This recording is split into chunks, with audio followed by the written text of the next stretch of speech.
Bonjour à tous et bienvenue dans cette vidéo dans laquelle j'ai décidé aujourd'hui de faire une liste avec quelques raccourcis clavier que j'utilise assez souvent, qui me font gagner du temps et j'ai pensé vous les enseigner et j'espère qu'ils vous feront gagner du temps à vous aussi. Alors avant de commencer, je vais aussi vous rappeler qu'un raccourci clavier, pour l'utiliser, il faut appuyer simultanément sur plusieurs touches et ça donne un ordre à votre ordinateur. Je vous dis ça parce que là j'ai mis un clavier visuel et pour chaque raccourci clavier, je vais devoir cliquer consécutivement sur les différentes touches, mais chez vous, il faudra appuyer sur ces touches-là tout en même temps.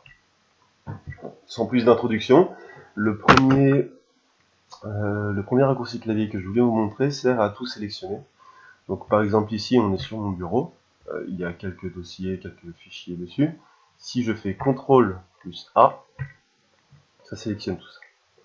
Bon, vous me direz, pour le moment, ça n'a pas l'air très utile, mais ça devient utile quand vous avez, par exemple, ici, j'ai tapé un texte, il est tellement long, extrêmement long, qu'il ne rentre pas dans la fenêtre.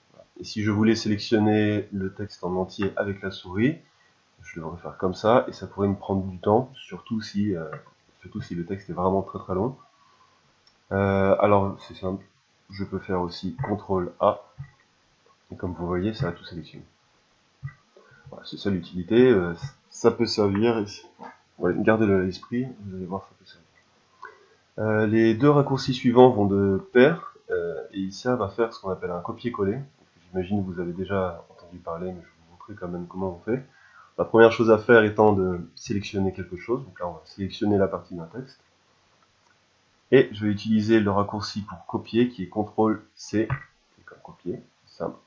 Et là, on dirait que ça n'a rien fait, mais en fait, ça a enregistré ma sélection, cette partie du texte, dans une mémoire à part. Et maintenant, il me suffit de choisir où est-ce que je veux coller, donc par exemple ici, et de faire CTRL plus V, et ça a collé ce que j'avais sélectionné.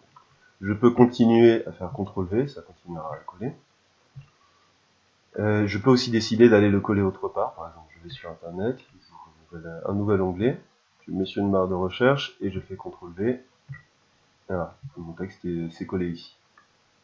Le copier-coller peut aussi servir à copier autre chose que du texte, par exemple des fichiers, tous les styles de fichiers.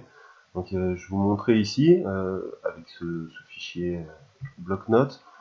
D'abord je le sélectionne, hein, je clique une fois avec la souris dessus, pas deux fois, une fois, et je fais CTRL-C pour le copier, puis CTRL-V, vous allez voir, ça m'a créé une copie. D'ailleurs ça l'a appelé copie de mon nouveau document texte, et ça l'a collé ici. Donc voilà. Le raccourci clavier suivant va être très utile aux maladroits, puisqu'il s'agit d'un raccourci qui vous sert à annuler la dernière action qui a été effectuée. Donc, par exemple, sur mon texte qui est très long, comme vous vous en doutez, j'ai mis très longtemps à le taper, et malheureusement, à la dernière seconde, j'ai tout annulé. Alors, je pourrais paniquer, mais heureusement, je me souviens du raccourci clavier qui me permet d'annuler la dernière action, et ce raccourci clavier, c'est CTRL et Z. Voilà.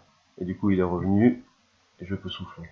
Alors CTRL Z est très pratique parce que il vous sert dans des traitements de texte, et il peut vous servir aussi dans la plupart des logiciels de design ou choses comme ça.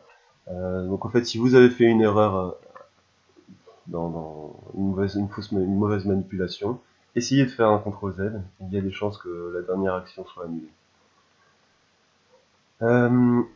Qu'est-ce que je voulais vous montrer? Ah oui, alors je vais vous montrer comment faire une recherche, comment rechercher un mot. Donc par exemple, je vais vous montrer un exemple parce que ce sera plus simple. Je vais faire une recherche de philosophie. Donc, je vais sur internet, voilà, je cherche philosophie, bon, pas ça, philosophie par exemple. C'était dans Google, je trouve une page Wikipédia par exemple. Hein. Et là, je tombe sur un article, c'est sympa, il y a beaucoup de texte. Maintenant, je me dis que j'ai envie de connaître des choses sur Platon plus spécifiquement. Alors, plutôt que de lire tout l'article, il est assez long, je vais utiliser un raccourci clavier qui est CTRL plus F. Vous voyez en bas, ça a ouvert une barre de recherche. Et dans cette barre de recherche, du coup, je peux taper ce que je veux. Donc, je vais chercher Platon. hop, et là ça m'en a déjà trouvé un. Et il me l'indique en me le surlignant, il me met, voilà, il me met à l'endroit où il est, et il me le surligne. Et je peux aussi naviguer un peu plus loin, voir s'il en trouve un autre peut-être. Ça, voilà. Est-ce qu'il m'en trouve d'autres? Oui, d'autres, platonicien, Platon. Voilà. Donc ça c'est un petit truc un peu pratique. Alors maintenant que j'ai trouvé quelques informations sur Platon, je veux aller plus loin. Je veux garder, donc faire une recherche sur Platon, mais je veux garder cette page active parce qu'elle m'est utile. Donc ce que je vais faire, c'est ouvrir un nouvel onglet. Et je pourrais utiliser la petite croix qui est là pour ouvrir un nouvel onglet, ou bien utiliser le raccourci clavier correspondant, qui est CTRL plus T. Ah, non, il faut que je sélectionne une page. CTRL plus T. Voilà. Et maintenant, je peux faire une recherche sur Platon, par exemple. Voilà. Maintenant que j'ai fait mes recherches, je suis content, j'en ai fini, je vais fermer mes onglets. Et pour fermer les onglets, on utilise le raccourci CTRL plus F4. On commence pour fermer notre onglet, c'est pour fermer l'onglet qui est actif. Je retombe sur mes chouquettes. Malheureusement, j'ai fait une erreur. Maintenant, je me rends compte de mon erreur. Je n'aurais pas dû fermer ces onglets, alors que j'avais mis du temps à les chercher. Pas de panique, car il y a un raccourci clavier qui est fait pour ça. Alors vous allez voir, celui-là il est compliqué parce qu'il est composé de 3 boutons, c'est les touches CTRL, MAJ et T. Voilà. CTRL, MAJ, T ouvre le dernier onglet qui a été fermé. Je peux recommencer encore une fois, ça ouvrira celui qui était fermé encore avant. Voilà. Et maintenant que j'ai fini tout ça, cette fois-ci je suis sûr, je peux fermer mon logiciel avec l'immense, le très connu, le très célèbre Alt F4 qui me permet de fermer la fenêtre qui est active, qui est l'équivalent exact d'aller cliquer sur la petite croix qui est en haut à droite. Sauf qu'on utilise le clavier plutôt que la souris. Alors on fait Alt et F4. Là, c'est comme CTRL F4, sauf que CTRL F4 ferme un onglet. Voilà. Est-ce que je vais le fermer? Oui, je vais le fermer.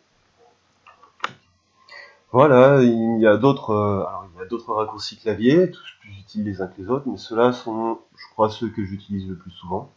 J'espère qu'ils vous seront utiles. Et si c'est le cas, je vous invite à laisser un commentaire, liker la vidéo. Quant à moi, je vous dis à bientôt pour de nouveaux tutoriels.